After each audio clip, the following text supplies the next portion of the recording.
یہ جو آیت مبارکہ ہے قتل اصحاب الاخدود کہ خندق والے لوگوں کو ہلاک کر دیا گیا. یہ اصحاب اخدود سے مراد کون سے لوگ ہیں؟ ان سے کون لوگ مراد ہیں؟ اللہ رب العزت نے یہ ایک واقعہ ہے جو قرآن کریم میں مجملاً بیان ہوا ہے. حدیث مبارکہ میں آقا کریم علیہ السلام نے اس واقعہ کو مفصلاً بیان کیا، جس کا ذکر کتب حدیث میں، صحیح مسلم میں، سنن ترمذی میں اور دیگر کتب حدیث میں آیا ہے کہ اصحاب اخدود، یہ جو خندق والے لوگ ہلاک ہوئے تھے جن کے بارے میں قرآن بیان فرما رہا ہے، ان سے کون لوگ مراد ہیں، واقعہ کیا تھا؟ اللہ رب العزت نے فرمایا وَالسَّمَاءِ ذَاتِ الْبُرُوجِ، کہکشاؤں والے آسمان کی قسم ہے، وَالْيَوْمِ الْمَوْعُودِ، اور اس دن کی قسم ہے جس کا وعدہ لوگوں کے ساتھ کیا گیا ہے. وہ دن کون سا ہے؟ قیامت کا دن ہے، حساب و کتاب کا دن ہے. اور پھر فرمایا وَشَاهِدٍ، قسم ہے اس کی جو اس دن حاضر ہوگا، وَمَشْهُودٍ، اور اس کی بھی قسم ہے جس کو لایا جائے گا. اب اللہ رب العزت یہاں پہ دو ذاتوں کی قسم اٹھا رہا ہے. فرمایا وَشَاهِدٍ، اس کی قسم جو حاضر ہوگا، وَمَشْهُودٍ، اور اس کی بھی قسم ہے جس کو لایا جائے گا. سبحان اللہ. اب بعض علماء نے لکھا کہ شاہد سے مراد رب کائنات کی ذات ہے، کہ رب اپنی ذات کی قسم اٹھا رہا ہے کہ جو حاضر ہوگا قیامت کے دن. وَمَشْهُودٍ، جسے لایا جائے گا شان و شوکت کے ساتھ، عزت کے ساتھ، احترام کے ساتھ. وَمَشْهُودٍ سے مراد مصطفیٰ کی ذات ہے. سبحان اللہ. فرمایا مجھے اس قیامت کے دن کی قسم ہے جس دن کو میں بھی حاضر ہوں گا اور میرا مصطفیٰ بھی حاضر ہوگا. سبحان اللہ. یہ قسم اٹھا کے آگے بیان فرمایا قتل اصحاب الاخدود، کہ خندق کے لوگوں کو ہلاک کر دیا گیا. یہ کون لوگ تھے؟ النار ذات الوقود، جنہوں نے بہت بڑی آگ جلائی ہوئی تھی، بڑے ایندھن سے آگ جلائی ہوئی تھی. اذ ہم علیہا قعود، انہوں نے جو آگ جلائی ہوئی تھی اس کے کنارے پہ جو لوگ خود بیٹھے ہوئے تھے، علیہا قعود، اس کے کنارے پہ بیٹھے تھے. وَهُمْ عَلَى مَا يَفْعَلُونَ بِالْمُؤْمِنِينَ شُهُودٌ، انہوں نے اس وقت جو اہل ایمان کے ساتھ برتاؤ کیا، سلوک کیا، جو ظلم کیا، یہ لوگ خود گواہ ہیں کہ انہوں نے کیا کچھ کیا تھا اس وقت. فرمایا وَمَا نَقَمُوا مِنْهُمْ، ان لوگوں کو، یہ جو خندق والے لوگ تھے جنہوں نے آگ جلائی ہوئی تھی، ان کو اہل ایمان سے کوئی بھی تکلیف نہیں پہنچی تھی، کوئی بھی دکھ نہیں پہنچا تھا، ان کی وجہ سے ان کو کوئی نقصان نہیں ہوا. صرف یہ کہ قرآن کہتا ہے اِلَّا يُؤْمِنُوا بِاللَّهِ الْعَزِيزِ الْحَمِيدِ، وہ صرف ایک ذات پہ ایمان رکھتے تھے، اپنے اللہ پہ ایمان رکھتے. سبحان اللہ. یہ بات ان کو بڑی ناگوار گزری. اب اس واقعہ کو آقا کریم علیہ السلام نے مفصلاً بیان کیا. اس کو امام مسلم نے اپنی صحیح میں، امام ترمذی نے اپنی سنن میں اور دیگر محدثین نے روایت کیا ہے. آج یہی واقعہ بیان کریں گے تاکہ معلوم ہو جائے کہ خندق والے لوگ کون ہیں اور اللہ رب العزت جو اس کا نام لیتا ہے ان کو کیسے محفوظ رکھتا ہے، ان کی کیسے حفاظت فرماتا ہے. میرے آقا کریم علیہ السلام نے فرمایا، اس واقعہ کو امام طبری نے اپنی تفسیر میں اسی آیت کی تفسیر میں بھی نقل کیا ہے، امام ابن کثیر نے بھی نقل کیا. اسی آیت میں اصحاب الاخدود سے مراد ایک اور واقعہ بھی ملتا ہے جو مختصر اگر بیان کر دیتا ہوں. وہ یہ ہے کہ 12 صحابہ کرام نے کہا کہ بنی اسرائیل میں، پہلی قوموں میں ایک بادشاہ گزرا ہے. کیا ہوا کہ اس نے ایک رات بڑی شراب پی لی تھی. اللہ رب العزت کے حضور دعا ہے کہ رب کائنات ہمیں ان نجاست والی چیزوں سے محفوظ رکھے. آمین. اس نے اتنی شراب پی کہ اس کو کوئی ہوش و حواس نہیں رہا. اسی شراب کی حالت میں الیاذ باللہ تعالی اس نے اپنی بہن کے ساتھ برا فعل کر دیا. اسی لیے قرآن نے کہا کہ شراب تم پہ حرام کی گئی ہے، کیونکہ یہ جو شراب ہے نا، یہ بڑی نجاست والی چیز ہے، خود بھی نجاست والی چیز ہے اور تم سے ایسے ایسے کام کروا دے کہ جو خود بڑی نجس والے ہیں، بڑے ناپاک کام ہیں. اس نے شراب پی ہوئی تھی، شراب کی حالت میں اس اس نے اپنی بہن کے ساتھ برا فعل کر دیا. امام طبری نے اس واقعہ کو نقل کیا. جب برا فعل کیا تو اس کو جب ہوش آیا کچھ، اس کو پتا چلا کہ مجھ سے تو یہ کام ہو گیا ہے. اس نے اپنی بہن سے کہا کہ اب میں لوگوں کے کیسے چھٹکارا پاؤں؟ تیرے لیے بربادی ہو، تو نے مجھے بچایا ہی نہیں، اپنے آپ کو بھی نہیں بچایا. اس نے کہا کہ اس سے چھٹکارا کا ایک ہی ذریعہ ہے، اگر تم اس سے چھٹکارا پانا چاہتے ہو تو تمام لوگوں کو جمع کرو، اپنی سلطنت کے لوگ جمع کر کے خطبہ دو، اور خطبہ یہ دو کہ اللہ تعالیٰ نے تم پر بہنوں کے نکاح حلال کر دیے، کہ بہنوں کے ساتھ اگر نکاح کرنا چاہو تو کر سکتے ہو. اس نے جب یہ خطبہ دیا نا، منبر پہ کھڑے ہو گئے، تو لوگوں نے کہا کہ تیرے لیے بربادی ہو، نہ تو کوئی نبی ایسا آیا ہے جس نے یہ حکم دیا ہو، نہ ہی اللہ رب العزت کی طرف سے کوئی کتاب ایسی آئی ہے جس میں یہ حکم آیا ہو کہ بہنوں کے ساتھ نکاح حلال کر دیا گیا. یہ بڑا پریشان ہوا. اس نے اب خطبہ دیا، لوگوں نے اس کی بات کو مانا نہیں ہے. اب یہ ڈر آیا شرمندگی کی حالت میں. اس نے پھر اپنی اسی بہن سے کہا کہ جو تو نے مجھے کہا تھا، میں نے خطبہ دیا، لوگوں کو کہا، لوگوں نے میری بات کو نہیں مانا، اب کیا کروں؟ اس نے کہا کہ آپ نے لوگوں کو دوبارہ جمع کرو، دوبارہ جمع کر کے یہ خطبہ دو، یہ خطبہ، اور ان کے اوپر کچھ لوگوں کو کھڑا کر دو جن کے ہاتھوں میں ننگی تلواریں ہوں، ننگی تلواریں، جو ان کو ڈرائیں، تیری بات کو مان لیں، اس طرح تیری بھی رسوائی نہیں ہوگی. اس نے پھر خطبہ دیا، لوگ تلواریں لے کے، اس کے جو خادمین تھے لوگوں کے اوپر کھڑے ہیں. لوگوں نے ننگی تلواریں دیکھ کر بھی بادشاہ کے اس حکم پہ عمل نہیں کیا، اقرار نہیں کیا، اور کہا کہ کسی نبی نے ایسا حکم نہیں دیا، کسی آسمانی کتاب میں ایسی بات نہیں آئی، تو کیوں کر رہا ہے؟ اس کو پھر لوگوں کا ساتھ نہیں ملا، لوگوں نے اس کی بات کو نہیں مانا. یہ شرمندگی کی حالت میں گھر چلا گیا. اب اس نے اپنی بہن سے پھر کہا کہ اب کیا کروں، لوگ تو میری بات نہیں مانتے. اس نے کہا کہ ایک خندق کھدواؤ، اس خندق میں بڑے اعلیٰ پیمانے پہ نا آگ جلاؤ، ایندھن ڈالو اس میں تاکہ بڑی آگ جلے. اس نے آگ جلوائی ویسے ہی، اور اس نے کہا کہ جو میں کہہ رہا ہوں، جو میری بات پہ ایمان نہیں لائے گا، میری بات نہیں مانے گا، میں اس کو اس خندق میں جو آگ جل رہی ہے اس میں پھینک دوں گا. اس نے خطبہ دیا اور آگے یہ بھی کہہ رہا ہے کہ یہ جو خندق میں آگ جل رہی ہے، جو میری بات نہیں مانے گا، میں اس کو اس آگ میں ڈال دوں گا. اب لوگ ایک آنکھ آگ کی طرف دیکھتے ہیں اور ایک آنکھ اس کی طرف دیکھتے ہیں کہ یہ کیا رہا ہے کہ بہنوں کے ساتھ نکاح جائز ہو چکا ہے. تو جب اس نے یہ خطبہ دیا تو لوگوں نے پھر انکار کر دیا. اب اس نے وہاں پہ جس نے بھی انکار کیا اس کو اس خندق والی آگ میں ڈلوا دیا.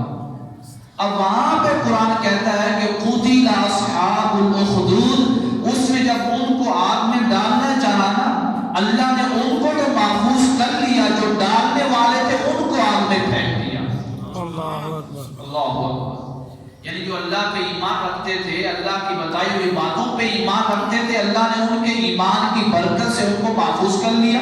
جو ان کو اس آگ میں ڈالنا چاہ رہے تھے، رب کائنات نے ان کو اس آگ میں پھینکوا دیا کسی نہ کسی ذریعے سے، اپنی قدرت کے ذریعے. یہ واقعہ ہے، یہ مختصر سا واقعہ ہے، لیکن جو آقا کریم علیہ السلام سے متصل روایت ہے اس آیت کی تفسیر میں وہ یہ ہے کہ میرے آقا کریم علیہ السلام نے فرمایا کہ پہلی قوموں میں ایک بادشاہ گزرا ہے. وہ بادشاہ خدائی کا دعویٰ کرتا تھا. اس نے اپنی خدائی کے دعوے کو سچ ثابت کرنے کے لیے لوگوں کے سامنے اس کی حقیقت کو واضح کرنے کے لیے ایک جادوگر رکھا ہوا تھا، جو بادشاہ کے کہنے پہ جادو کرتا تھا. جیسے بادشاہ کہتا تھا لوگوں کو ویسے کر کے دکھلاتا تھا تاکہ لوگ بادشاہ کی خدائی پہ ایمان لے آئیں. آج کل ہمارے لوگ بھی جو ہے نا آنکھوں سے دیکھی ہوئی چیز پہ ایمان لے آتے ہیں. قرآن و حدیث کیا کہہ رہا ہے اس پہ ایمان نہیں لاتے. ان کے سامنے کوئی بھی شخص کوئی جادو ٹونا کر رہا ہے، کوئی دم کر رہا ہے، کوئی تعویذ دے رہا ہے، ان کو نہیں پتا کہ یہ جو دم کر رہا ہے یہ قرآن و حدیث میں بھی آیا یا نہیں آیا. یہ جو تعویذ دے رہا ہے یہ قرآن و حدیث میں بھی ہے یا نہیں ہے. بس دیکھا دیکھی یہ لوگ بڑے آ رہے ہیں، ماشاءاللہ بڑوں کو شفا مل رہی ہے. شفا تو بتوں کے در پہ بھی مل جاتی ہے. اللہ معافی دے. جو بت خانے پہ جاتے ہیں، جو بتوں کے سامنے جلاوہ چڑھاتے ہیں، رکھتے ہیں ان کو بھی تو شفا مل رہی ہے، تو کیا بتوں پہ بھی مان لے آئے؟ اللہ یہ جو آنکھوں کا دھوکہ ہے نا، قرآن کہتا ہے یعلم خائنۃ الاعین، اپنی آنکھوں کے دھوکوں سے بچو، یہ اللہ جانتا ہے۔ امام غزالی فرماتے ہیں، سنیں بات، امام غزالی کہتے ہیں کہ اگر کوئی شخص میرے سامنے ہوا میں تیر رہا ہو اور وہ کہے میں ولی ہوں، اور اس کا کوئی عمل میں شریعت کے خلاف دیکھ لوں، تو میں اس کا ہوا میں تیرنا نہیں دیکھوں گا، بلکہ شریعت مصطفیٰ کو دیکھوں گا کہ اس کا عمل شریعت پہ ہے کہ نہیں۔ سبحان اللہ۔ ہمارے لوگوں کے سامنے اگر کسی ایک کو شفا مل گئی ہے، اگر ایک کے تعویذ سے کسی کو اولاد مل گئی ہے، اب اگر وہ بے نمازی بھی ہے، ہمارے اکثر پیر، یعنی جو پیر نہیں ہے، پیر بنے ہوئے ہیں، حقیقی پیروں کی بات نہیں کر رہا ہوں، حقیقی جو اولیاء اللہ ہے ان کی بات نہیں کر رہا ہوں، جو اللہ والے ہیں ان کی بات نہیں کر رہا ہوں، بلکہ جو ڈپلیکیٹ آ گئے ہیں مارکیٹوں میں۔ ڈپلیکیٹ ہے یا نہیں ہے؟ ہر چیز کی ڈپلیکیٹ بن چکی ہے، بہت سے برانڈ ڈپلیکیٹ آ چکے ہیں، بہت سی، یعنی جتنی بھی آپ ٹیکنالوجی دیکھ لیں ساری ڈپلیکیٹ ہے۔ اسی طرح پیر بھی ڈپلیکیٹ آ چکے ہیں مارکیٹ میں۔ ہم کیا دیکھتے ہیں کہ وہ فلاں نے کہا کہ ماشاءاللہ اس کے ہاتھ میں بڑی شفا ہے، تو اس کو شفا مل گئی ہے، بڑا کامل پیر ہے۔ امام غزالی کہتے ہیں کہ میرے سامنے اگر کوئی ہوا میں تیر رہا ہے نا، میں اس کا ہوا میں تیرنا نہیں دیکھوں گا، اس کا عمل دیکھوں گا۔ اگر اس کا عمل شریعت مصطفیٰ کے تابع ہے تو ولی مان لوں گا، اگر شریعت مصطفیٰ کے خلاف ہے تو میں کہوں گا یہ شیطان ہے جو ہوا میں تیر رہا ہے۔ لوگوں کو گمراہ کرنے کے لیے۔ سبحان اللہ، سبحان اللہ۔ استغفر اللہ العظیم۔ تو آنکھوں کے دھوکے سے بچا کریں، کوئی بھی کتنا بھی کامل ہو جائے۔ ارے وہ جو غیر مسلم ہے، کافر ہے، ان کا پنڈت بھی اگر کسی کو پھونک مار دے نا، ان کو بھی کئی لوگوں کو شفا مل جاتی ہے۔ کسی کو شفا ملنا نہ ملنا یہ کسی کے کامل ہونے کا معیار نہیں ہے۔ قرآن نے کہا کہ اگر کسی کو دیکھنا چاہتے ہو کہ کامل کون ہے تو معیار کیا ہے، فرمایا ان اکرمکم عند اللہ اتقاکم، تمہارے رب کے ہاں کامل وہ ہے جو اس سے سب سے زیادہ ڈرتا ہے، جو سب سے زیادہ تقویٰ والا ہے، کامل ہے۔ سبحان اللہ۔ ہم تقویٰ نہیں دیکھتے، حتیٰ کہ یہ جگہ میں بیٹھا ہوا وہ کہتا ہے یہ جو پیر ہے، کیا ہے پیر اگر زندگی میں کوئی عمل بھی نہ کرے نا تو ان کی قبروں پہ دیوا بلتا ہے، قبروں پہ دیوا بلتا ہے۔ لیکن یہ مولویوں کو کیا ہے، پوری زندگی یہ قال اللہ قال رسول اللہ قال اللہ قال رسول اللہ کا نام لیتے ہیں، ان کی قبروں پہ کبھی دیوا نہیں بلا، ان کی قبروں پہ کبھی دیوا نہیں۔ ان کے کہنے کا مطلب کیا ہے کہ جتنا بھی عمل کر لو دیوے نہیں بنتے، پیر بننا پڑے گا تو قبر پہ دیوے بنیں گے۔ میں نے کہا اچھا، میں نے کہا جنت البقیع میں کتنی قبریں ہیں؟ کن کی قبریں ہیں؟ صحابہ کرام کی قبریں ہیں، اہل بیت کی قبریں ہیں، یا اولیاء اللہ کے بھی اولیاء ہیں جو ولیوں کے سردار ہیں۔ آقا کریم علیہ السلام کے پاکیزہ اور نور اور چہرہ انور کو اپنی آنکھوں سے دیکھنے والے ہیں، ان کی قبروں پہ تو کوئی دیوا نہیں بن رہا، وہ بھی کامیاب نہیں۔ میں نے کہا قبروں پہ دیوا بننا یا قبروں پہ دیوے کا جلنا یا قبروں پہ رونقیں لگنا یہ کسی کے کامل ہونے کا معیار نہیں ہے۔ کامل ہونے کا معیار یہ ہے کہ لقد کان لکم فی رسول اللہ اسوۃ حسنہ، کہ جیسے جیسے مصطفیٰ کرتا جائے ویسے ویسے جو کرتا جائے وہی کامل ہے ہمارے۔ سبحان اللہ۔ مصطفیٰ کی ہر ادا کو اپنائے، مصطفیٰ کی سنت کو اپنائے، اس کے چہرے پہ سنت ہو، اس کے بولنے میں سنت ہو، اس کے چلنے میں سنت ہو، کھانا کھانے میں سنت ہو، بیٹھنے میں سنت ہو، کاروبار کرنے میں سنت ہو، جس کی ہر ادا سنت مصطفیٰ بن جائے وہی ہمارے نزدیک کامل ہے، ہمارے سنت کا تاج ہے۔ سبحان اللہ۔ یہ بیان نہیں ہے کہ شفا مل گئی، شفا مل گئی، شفا تو پتہ نہیں کس کس سے مل جاتی ہے، پھر اسی کو معیار بنا لے، پھر قرآن و حدیث کو بند کر کے الماریوں میں رکھ دیتے ہیں۔ اللہ اکبر۔ ابھی کوئی شخص کہہ رہا تھا، وہ کہہ رہے ہیں کہ ایک پیر صاحب ایسے ہیں، اور ان کے گھر کا واقعہ، پیر صاحب ایسے ہیں، وہ کہتے ہیں کہ نماز پڑھنے کی کوئی ضرورت نہیں، یہ جتنے لوگ مسجدوں میں جاتے ہیں کہ انہوں نے اللہ کو دیکھا ہے، جب اللہ کو نہیں دیکھا تو نماز کا فائدہ کیا ہے؟ حتیٰ کہ وہ شخص کہتا ہے کہ میرے بھائی بھی مجھے جمعہ پڑھنے سے روکتے تھے کہ تجھے کیا ملے گا جمعہ پڑھ کے، کیا ملے گا جمعہ پڑھ کے، کیا ملے گا نماز پڑھ کے، نمازوں میں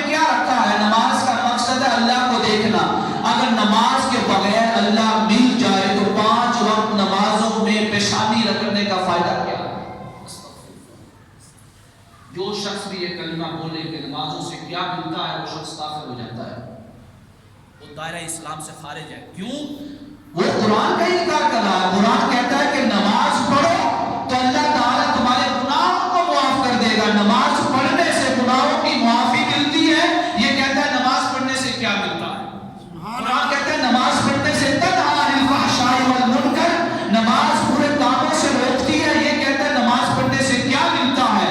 نماز پڑھنے سے قرآن کہتا ہے میں تمہاری عاقبت، تمہاری آخرت اچھی کر دوں گا۔ یہ کہتا ہے نماز پڑھنے سے کیا ملتا ہے؟ اس کے ایک جملے سے قرآن کی کتنی آیات کا انکار ہو جاتا ہے۔ استغفر اللہ۔ کتنی آیات کا منکر بن رہا ہے اللہ کے لیے۔ کوئی بھی کائنات کے اندر کوئی بھی جب یہ کہے کہ ہمیں نمازوں کی ضرورت نہیں ہے، ہم تو بلیک نمازیں پڑھتے ہیں، سمجھ لو کہ وہ پیر نہیں ہے بلکہ پیر کی شکل میں ایک شیطان ہے جو تمہارے اوپر نافذ کر دیا گیا تمہاری آزمائش کے لیے۔ کہ اب میں دیکھتا ہوں کہ یہ پیر کو مانتے ہیں، یہ پیروں کے پیر مصطفیٰ کو مانتے ہیں۔ سبحان اللہ۔ اب مجھے بتائیں اتنی تو عقل سب کے پاس ہی ہے نا، جو لوگ ایسے پیروں کی باتیں مان لیتے ہیں، جو کہتے ہیں نمازوں کی ضرورت نہیں ہے، قرآن پڑھنے کی ضرورت نہیں ہے، حدیث پڑھنے کی ضرورت نہیں ہے، عبادت کرنے کی ضرورت نہیں ہے، بس مرشد کا چہرہ دیکھتے رہو یہی تمہاری عبادت ہے۔ اب مجھے بتائیں کائنات کے اندر مصطفیٰ سے بڑا کوئی مرشد تھا؟ سبحان اللہ۔ سبحان اللہ۔ مصطفیٰ سے بڑا کوئی مرشد تھا؟ چہرہ مصطفیٰ سے بڑھ کر کوئی چہرہ عبادت کے لائق تھا جس کو دیکھنا عبادت ہو؟ بے شک بے شک۔ کوئی نہیں تھا۔ کیا صحابہ کرام سے بڑھ کر کسی پیر پہ مرید ہے؟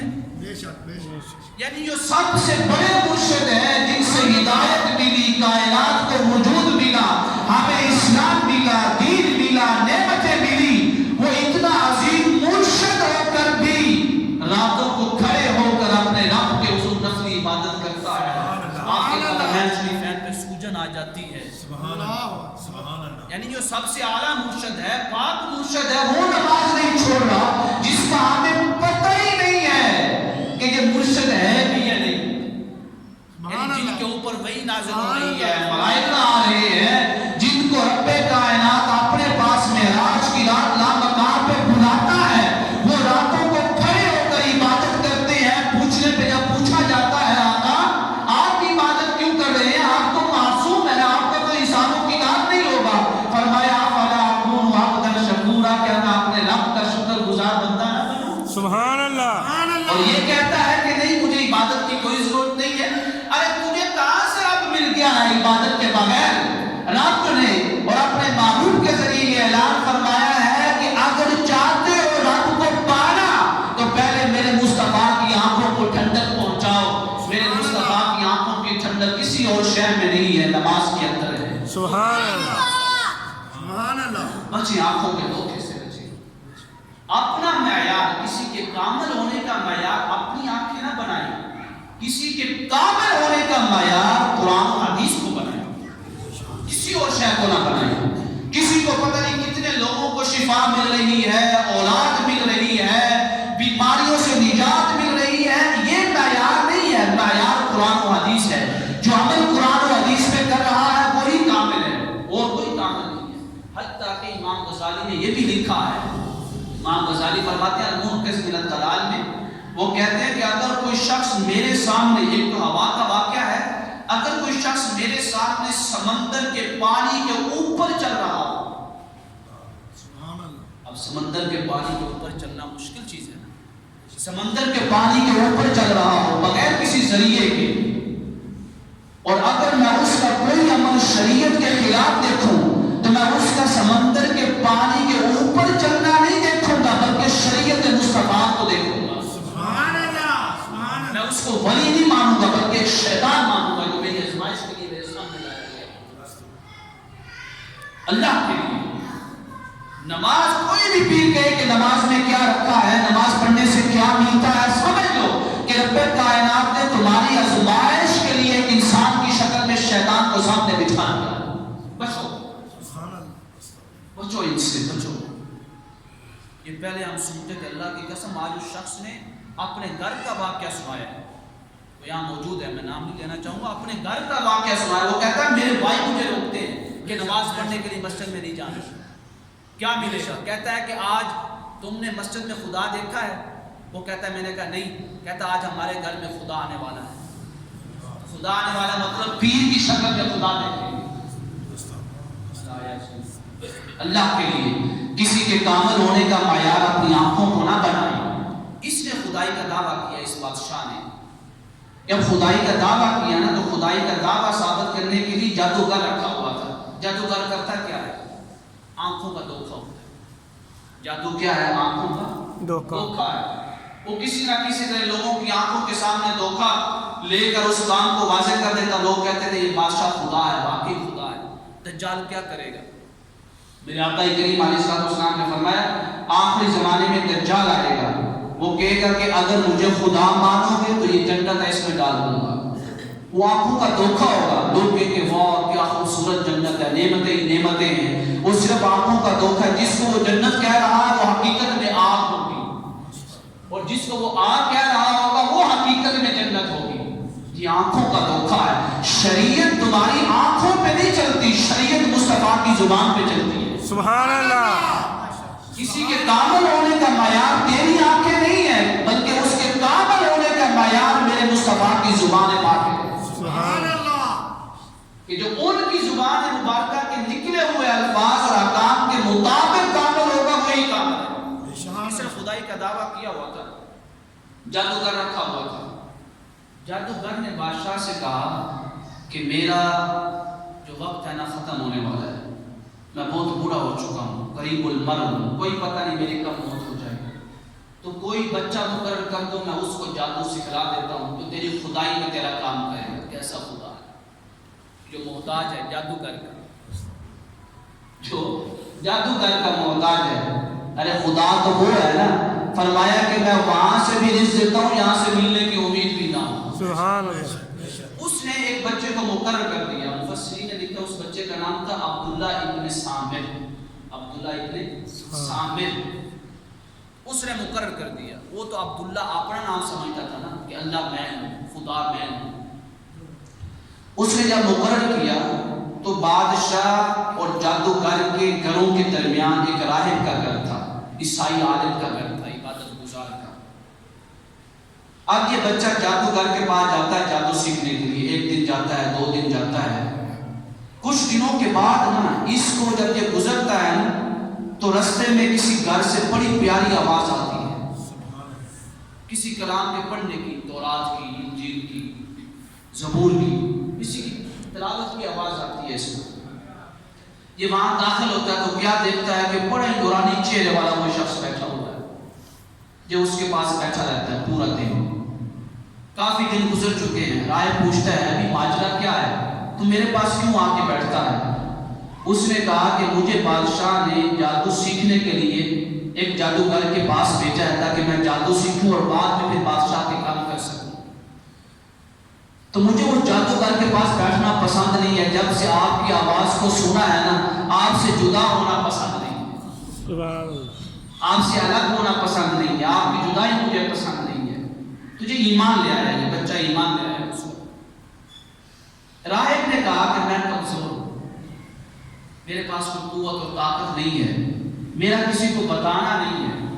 اب جب یہ گھر جائے تو گھر والے پوچھے لیٹ کیوں ہے، جادوگر کے پاس جائے تو جادوگر پوچھے لیٹ کیوں ہے. اس نے راہب سے استفسار کیا کہ میرے ساتھ یہ ماجرا ہے، بڑی مشکل پیش آ رہی ہے. گھر والے پوچھتے ہیں لیٹ کیوں آیا ہے، جادوگر پوچھتا ہے لیٹ کیوں آیا ہے. تو راہب نے کہا اس کا جواب یہ دینا کہ جب گھر والے پوچھے نا کہ لیٹ کیوں آیا ہے تو کہنا کہ جادوگر نے مجھے لیٹ چھٹی دی، اس نے مجھے لیٹ چھوڑا ہے.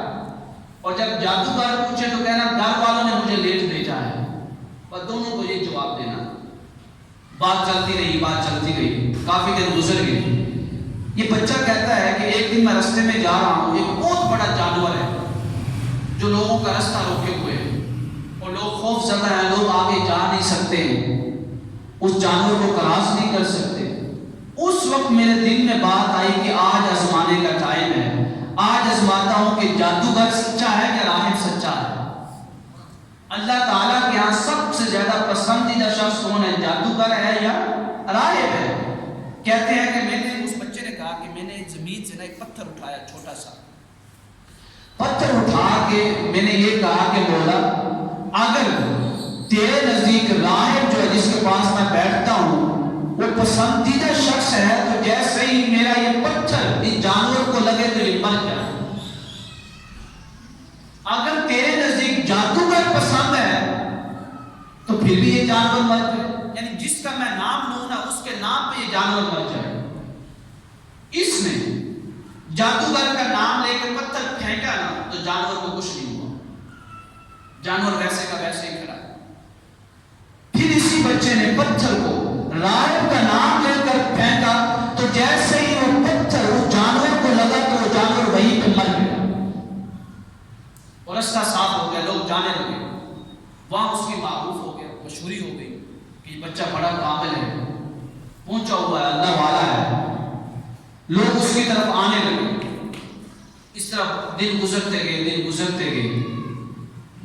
کیا ہوا کہ مریض اس کے پاس آنے لگے, بڑی بڑی مرضوں والے. یہ بچہ جس کے اوپر بھی ہاتھ رکھے اس کو شفا مل جائے. اب یہ بچہ ہے راہب کے پاس بیٹھتا ہے تو جو راہب کے پاس بیٹھے رب کائنات اس کے ہاتھ میں اتنی شفا رکھتے تو جو مصطفیٰ کی کچہری میں بیٹھے اللہ والے ان کے ہاتھ میں کتنی شفا ہو. سبحان اللہ.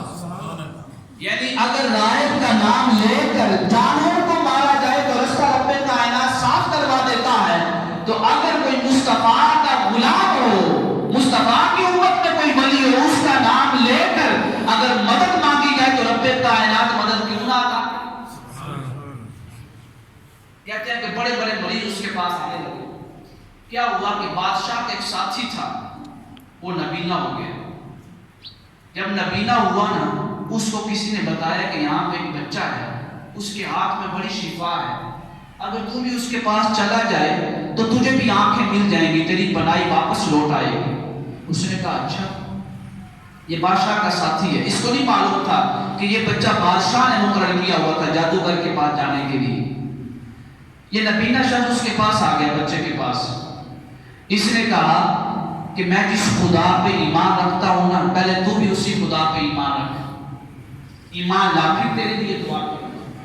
اس نے کہا کہ میں تیرے خدا پہ ایمان لاتا ہوں. جب وہ ایمان لے آیا تو اس بچے نے دعا کی. جیسے ہی دعا کی تو رب کائنات نے اس نبینا شخص کو بینائی عطا کر دی. سبحان اللہ. تو دیکھنے لگ گیا. بڑی اس کی مشہوری ہوگی, بادشاہ تک بات پہنچ گئی. بادشاہ کے پاس وہ بیٹھا ہوا تھا. بادشاہ نے پوچھا اپنے ساتھی سے, تو نبینا تھا, تجھے بینائی کیسے مل گئی؟ اس نے کہا کہ مجھے بنائی میرے رب نے عطا کی ہے. سبحان اللہ. اب یہ بادشاہ خود خدائی کا دعویٰ کر بیٹھا ہوا تھا. اس بادشاہ نے کہا کہ تیرے رب سے مراد میں ہوں. اس نے کہا کہ نہیں, میرے رب سے مراد تو نہیں ہے بلکہ وہ مراد ہے جس نے مجھے بھی پیدا کیا ہے اور تجھے بھی پیدا کیا ہے. سبحان اللہ. تیرا بھی رب ہے اور میرا بھی رب ہے. اس نے کہا بتا تو صحیح, یہ تجھے کس نے پڑھایا ہے, یہ پٹی کس نے پڑھائی ہے؟ اس نے کہا کہ ایک بچہ ہے, اس کے پاس میں گیا ہوں, اس کے دعا کرنے کی وجہ سے مجھے شفا ملی ہے تو میں اس کے رب پہ ایمان لے آیا. اس بچے کو بلایا گیا. بچہ بادشاہ کے پاس آ گیا. بادشاہ نے کہا کہ تو کس خدا پہ ایمان رکھتا ہے؟ بچے نے کہا کہ ربی اللہ, میرا رب اللہ ہے جس نے مجھے بھی بنایا ہے اور تجھے بھی بنایا ہے, مجھے بھی رزق دیتا ہے, تجھے بھی رزق دیتا ہے. بادشاہ نے بچے سے کہا کہ اگر تو اپنے دین سے انحراف کر لے, رجوع کر لے اور پرانے دین کی طرف آ جائے تو میں تجھے چھوڑ دوں گا.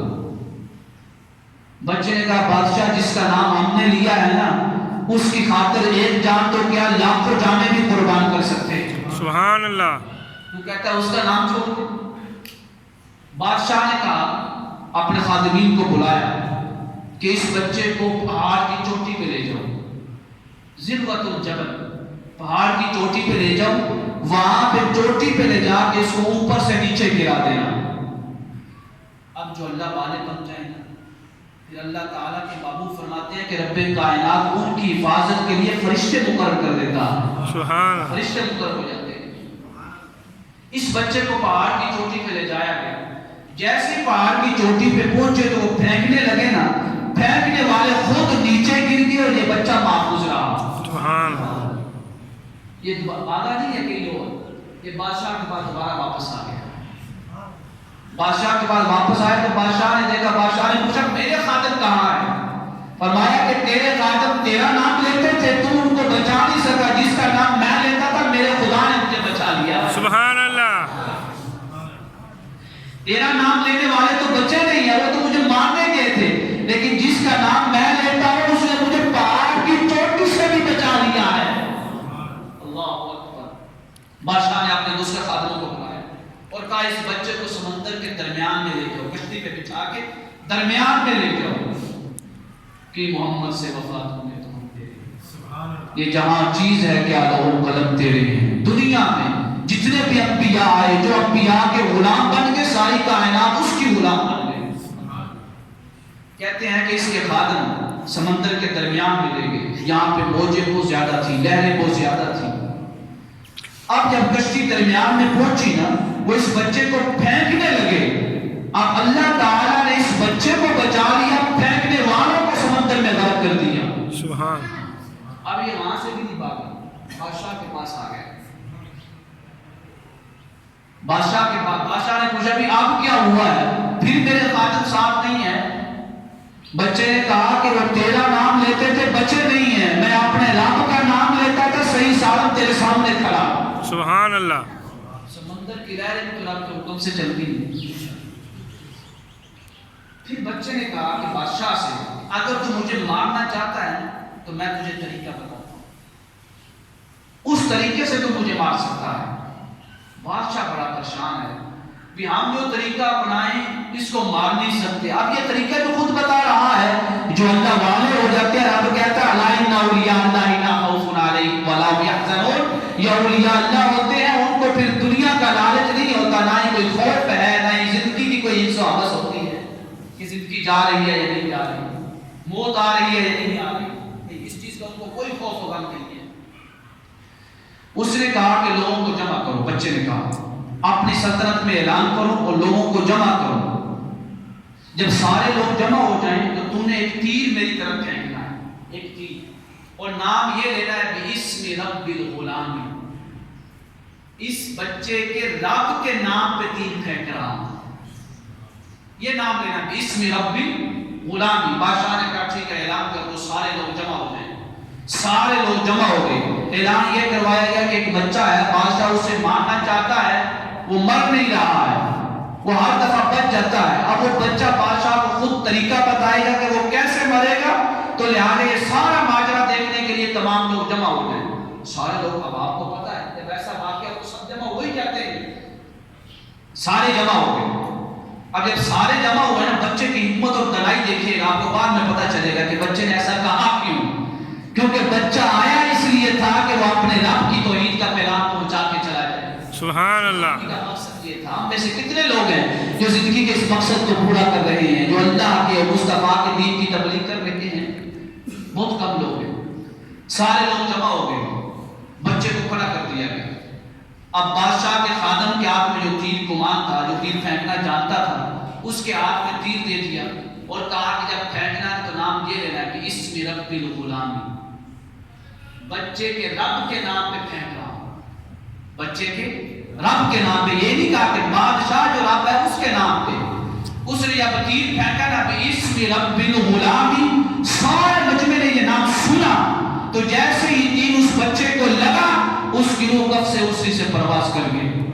ادھر اس کی روح نکلی، ادھر مجمع میں جتنے لوگ کھڑے تھے وہ کہہ رہے تھے آمنت برب الغلام، آمنت برب الغلام، ہم اس غلام کے رب پہ ایمان لے آئے، ہم اس غلام کے رب پہ ایمان لے آئے۔ سبحان اللہ۔ سارا مجمع مومن ہو گیا، اللہ پہ ایمان لے آیا۔ اس نے بادشاہ کی توحید کا، بادشاہ کی الوہیت کا منکر بنا دیا۔ ایک شخص جان دے کے چلا گیا، سب کو حقیقی جانیں عطا کر گیا۔ سبحان اللہ۔ کہتے ہیں پھر بادشاہ نے کہا، اب یہ واقعہ ہمارا چل رہا ہے، شروع میں نہیں آئے، قتل اصحاب الاخدود کے خندق والے لوگ کے نام۔ بادشاہ نے مجمع کے لوگوں کو کہا کہ اگر تم یہ جو کہہ رہے ہو کہ ہم بچے کے رب پہ ایمان لے آئے، اگر تم اس رب کے منکر نہیں بنتے اور میری الوہیت کا اقرار نہیں کرتے ہو، تو یہ جو خندق میں آگ جل رہی ہے اس میں ڈلوا دوں گا۔ الاخدود کا معنی ہے خندق۔ اس نے خندق میں بہت بڑی آگ جلوائی ہوئی تھی۔ اس نے کہا کہ آگ جلاؤ، آگ جلا دی گئی۔ وہ لوگ کہتے ہیں کہ اب ہم آگ سے ڈرنے والے نہیں ہیں۔ بادشاہ نے کیا کیا؟ خادموں کو کہا کہ جتنے بھی لوگ یہاں پہ کھڑے ہیں سب کو آگ میں ڈالو۔ اب قرآن کہتا ہے اِذْهُمْ عَلَيْهَا قُعُودٌ، وہ آگ کے کنارے پہ بیٹھے ہوئے تھے۔ کون؟ کافر لوگ، بادشاہ قرآن ماننے والے لوگ آگ کے کنارے پہ بیٹھے ہوئے ہیں اور ان کو آگ میں ڈالنا چاہتے ہیں جو خالق حقیقی کا نام لے رہے ہیں۔ قرآن کہتا ہے کہ جیسے ہی انہوں نے اہل ایمان کو وَهُمْ يَفْعَلُونَ بِالْمُؤْمِنِينَ شُهُودٌ، وہ جو مومنین کے ساتھ کرنے لگے تھے اس بات کو جانتے تھے، جیسے ہی آگ میں ڈالنے لگے نا تو رب کائنات نے ایک ایسی آندھی اور طوفان کو بھیجا، وہ جو خندق میں آگ جل رہی تھی اس آگ کو خندق سے نکال کر اس شخص کو اس آگ کی لپیٹ میں دے دیا جو بادشاہ کو خدا مان رہا تھا۔ اللہ، آندھی چل رہی ہے، آندھی سے آگ باہر نکل رہی ہے، لیکن آگ کو بھی پہچان ہے کہ اللہ والا کون ہے اور اللہ کا دشمن کون ہے۔ اس لیے تو کہتے ہیں کہ اللہ والوں کو آگ بھی نہیں چھوڑے گی، کیونکہ آگ کو بھی اللہ رب العزت نے پہچان رکھی ہے۔ اس طرح قرآن کریم نے کہا کہ رب کائنات نے اس خندق جو نے جلائی تھی، جو آگ جلا کے بیٹھے ہوئے تھے کفار لوگ، رب کائنات نے قتل اصحاب الاخدود، الخندق والوں کو ہلاک کر دیا اور فرمایا وما نقموا منهم، ان خندق والوں کو کافروں کو مومنوں سے کوئی تکلیف نہیں پہنچی تھی سوائے اس بات کے ان یؤمنوا باللہ العزیز الحمید، وہ اپنے رب اللہ کا نام لیتے تھے، صرف یہ تکلیف تھی کہ اللہ کا نام لیتے تھے۔ لہذا یہ مراد ہے قتل اصحاب الاخدود۔ اس سے سبب کیا ملتا ہے کہ جو اللہ والے ہو جاتے ہیں، جو اللہ پہ سچا ایمان لے آتے ہیں، اپنی زندگیوں کو اللہ کے احکام کے تابع کر دیتے ہیں، پھر جو بھی ہو جائے، جو بھی مصیبت آ جائے، قرآن کہتا ہے وَمَن يَتَّقِ اللَّهَ يَجْعَل لَّهُ مَخْرَجًا، پھر وہ مصیبت خوشیوں میں ایسے بدلتا ہے کہ اس شخص کے گمان میں بھی نہیں ہوتا کہ اس کی مصیبت خوشیوں میں بدل جائے گی، سبحان اللہ، نعمتوں میں بدل جائے گی۔ لہٰذا آج جمعہ کا دن ہے، ماہ شعبان المعظم کا ماہ مبارک ہے، رمضان کی آمد ہے، اپنے آپ کو تیار کریں اللہ کی عبادت کے لیے، اپنے آپ کو تیار کریں قرآن پاک کی تلاوت کے لیے۔ ہمارے یہاں بہت فقدان ہے قرآن پاک کی تلاوت کا۔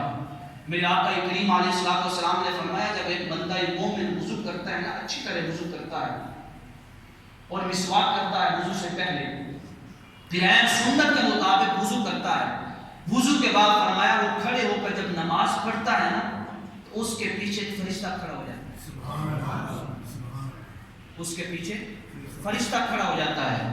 پھر میرے آقا کریم علیہ السلام نے فرمایا کہ جب وہ بندہ قرآن پاک کی تلاوت شروع کرتا ہے تو فرشتہ قریب ہوتا ہے، یعنی قراءتی، تاکہ اس بندے کی قرآن پاک کی تلاوت کو سن سکے۔ صرف اتنا نہیں، میرے آقا نے فرمایا جیسے وہ تلاوت جاری رکھتا ہے تو فرشتہ اپنا منہ اس کے منہ میں ڈال دیتا ہے، اپنا منہ اس کے منہ میں ڈال دیتا ہے۔ میرے آقا نے فرمایا جانتے ہو کیوں؟ اس لیے کہ پاکیزہ کلام ہے، پاکیزہ تلاوت ہے، تو اس تلاوت کی آواز بھی پاکیزہ منہ میں جا کے پھیل جائے، اس کے اندر اپنا منہ ڈال دیتا ہے۔ بہت بڑے قاری گزرے ہیں، یہ جو ہماری قرات سبا ہے نا، اس کے ایک بہت بڑے قاری گزرے ہیں، امام ابن کثیر، ایک مفسر ہیں، ایک دوسرے بہت بڑے قاری ہیں۔ اللہ اکبر، یہ جب قرآن پڑھاتے تھے نا مسجد نبوی میں ان کا حلقہ ہوتا تھا، امام نافع المکی، مسجد نبوی میں ان کا حلقہ ہوتا تھا۔ مسجد نبوی میں جتنے بھی لوگ آپ کے پاس آ کے بیٹھتے تھے ان کو ایک عجیب سی خوشبو آتی تھی، عجیب سی خوشبو۔ وہ یہ سمجھتے تھے کہ شاید یہ قرآن پاک کی تلاوت کرنے سے پہلے، حالانکہ ان کے پاس اتنا ہجوم ہوتا تھا، اتنا مجمع ہوتا تھا قرآن پاک سننے کے لیے کہ امام ورش کہتے ہیں جو اس قرات کے راوی ہیں، وہ کہتے ہیں کہ مسجد نبوی میں جگہ نہیں ملتی تھی اذان سے پہلے، اذان سے پہلے مسجد بن جاتی تھی، کیا قرآن پاک کی تلاوت سننی بھی ہے اور سنانی بھی ہے۔ امام ورش کہتے ہیں کہ میری آواز بڑی خوبصورت تھی، میں پہلے دن آیا نا تو مجھ سے ایک رکوع سنا، جب ایک رکوع سنا نا تو میری آواز میں بڑی خوبصورتی تھی، بڑی اعلیٰ طریقے سے اور بڑے اچھے انداز سے تلاوت کرتا تھا، تو وہاں پہ ہر شخص کی باری تھی کہ وہ ایک ایک رکوع سنائے گا، سارے کھڑے ہو کر قرآن پاک سناتے تھے. آج ہم میں سے کتنے لوگ ہیں جو صبح آ کے امام مسجد کو قرآن سناتے ہیں؟ وہ کہتے ہیں کہ سارے لوگ قرآن سنانے کے لیے وہاں پہ جمع ہوتے تھے. جب انہوں نے میری آواز کو سنا نا، اب جس اگلی باری تھی جس نے آگے سنانا تھا میرے بعد میں، اس نے کہا کہ میں اپنی باری بھی اس کو دیتا ہوں، آج اسی کی آواز میں قرآن سنتے ہیں. اتنی خوبصورت میری آواز تھی. پھر جب میں نے اس کی بانی کے مطابق، اس کی آیات کے مطابق، عدد کے مطابق میں نے قرآن پاک کی آیات مبارکہ کی تلاوت کی، جب اگلے بندے کی باری آئی تو اس نے کہا میری باری بھی میں اسی کو دیتا ہوں، آج اسی سے قرآن سنتے ہیں. تو جتنی دیر مجلس رہی نا اتنی دیر میں ہی قرآن پڑھتا رہا. یہ کہتے ہیں کہ میں نے پوچھا اپنے استاد سے کہ آپ سے بڑی عجیب و بڑی خوشبو آتی ہے، ایسی خوشبو جو میں نے دنیا میں کبھی نہیں سنی، کبھی اس کی سمیل نہیں آئی. دنیا کی خوشبو نہیں ہے. کہ آپ کے پاس کوئی خاص قسم کی خوشبو ہے یا کوئی خاص قسم کی خوشبو بنوا کے رکھی ہوئی ہے؟ اللہ لوگوں قرآن سے محبت کریں، قرآن کی تلاوت سے اپنی آواز کو تر رکھیں، اپنے ہونٹوں کو تر رکھیں، اپنی آنکھوں کو قرآن پاک کی آیات مبارکہ کا دیدار کروایا کریں. کہتے ہیں میرے استاد نے پتہ کیا کہا؟ کہتے ہیں میں نے کبھی کوئی خوشبو استعمال نہیں کی، کوئی خوشبو استعمال نہیں کی. تو میں نے عرض کیا استاد جی تو خوشبو آپ کہاں سے رہی ہے؟ اللہ اکبر. تو میرے استاد نے فرمایا بیٹا ایک رات میں سویا ہوا تھا، سبحان اللہ، ایک رات سویا ہوا تھا تو کرم ہو گیا، نظر کرم ہو گئی. آقا کریم علیہ الصلوۃ والسلام تشریف لے آئے سبحان اللہ، اور فرمایا منہ کھولو، جس منہ سے تو قرآن پاک کی تلاوت کرتا ہے آج اس منہ میں مصطفیٰ تلاوت کرنا چاہتا ہے. سبحان اللہ. کہتے ہیں جب سے مصطفیٰ نے میرے منہ میں قرآن پاک کی تلاوت کی ہے اس دن سے لے کر آج تک خوشبو ختم ہی نہیں ہو رہی. سبحان اللہ.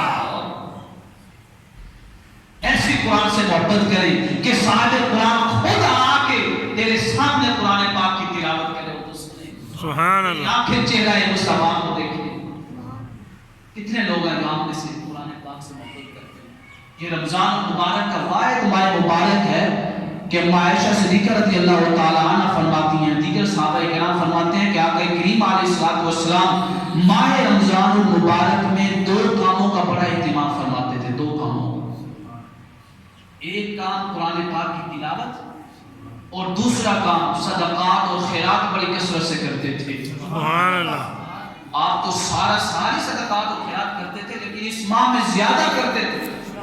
لہذا جو شخص چاہتا ہے کہ ماہ رمضان المبارک میں جس کے پاس استطاعت ہے قرآن پڑھنے کی وہ مصطفیٰ کی سنت پہ عمل کرے، جس کے پاس صدقات اور خیرات دینے کی استطاعت ہے وہ مصطفیٰ کی سنت پہ عمل کرے کہ وہ صدقات اور خیرات کثرت سے تقسیم کرے رمضان المبارک میں.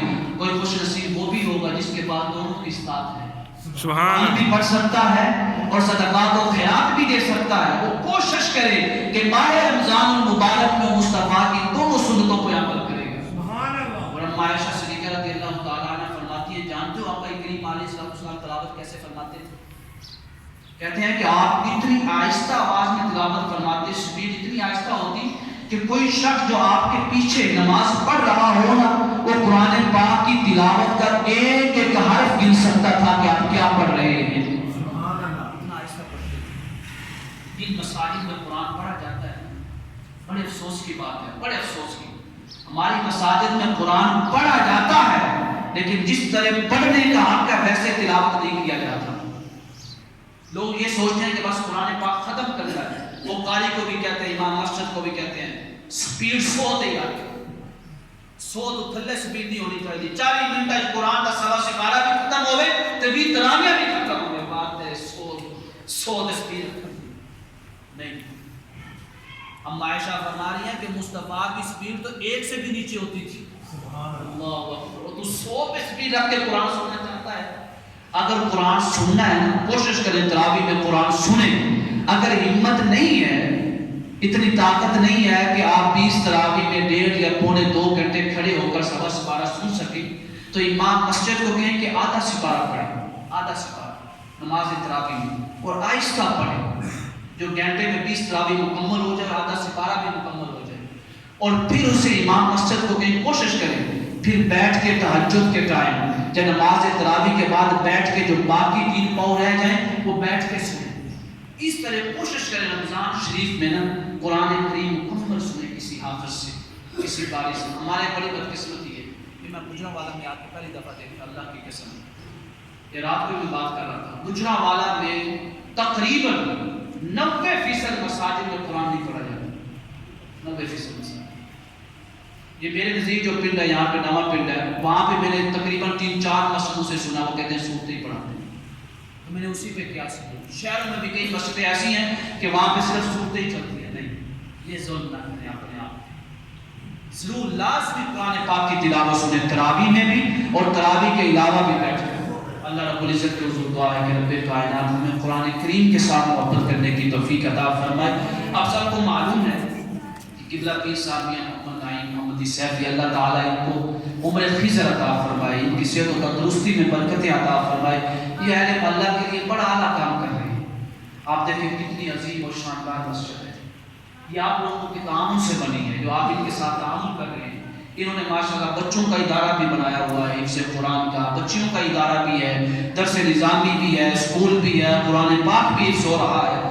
تو لہٰذا ان کا کام ہے آپ کو گلشن دینا، ایک گلشن دینا، ایک باغ دینا، اس باغ کی حفاظت کرنا، اس باغ میں پانی ڈالنا، اس باغ میں اپنے تعاون سے نئے درخت لگوانا. یہ اب آپ کا کام ہے کہ آپ قبلہ پیر صاحب کے دستے بازو بنیں، اس گلشن کو مزید آباد کریں، اس کی رونقوں میں مزید اضافہ کریں. یہ آپ کے پاس بڑی عظیم مسجد ہے، آپ کو معلوم ہے زیر تعمیر ہے. بڑھ چڑھ کر ہفتے کے بعد آپ نے خدمت کرنی ہے. حسب استطاعت جتنی توفیق ہو رب کی رضا کے لیے زیادہ سے زیادہ حصہ ڈالا کریں تاکہ یہ مسجد جلد مکمل ہو، اس کی رونقوں میں دوبارہ اور مزید اضافہ ہو. قرآن پاک سے ضرور محبت رکھیں. قرآن پاک سے یہ ماہ شعبان المعظم تقریباً پیر والے دن شب برات ہے.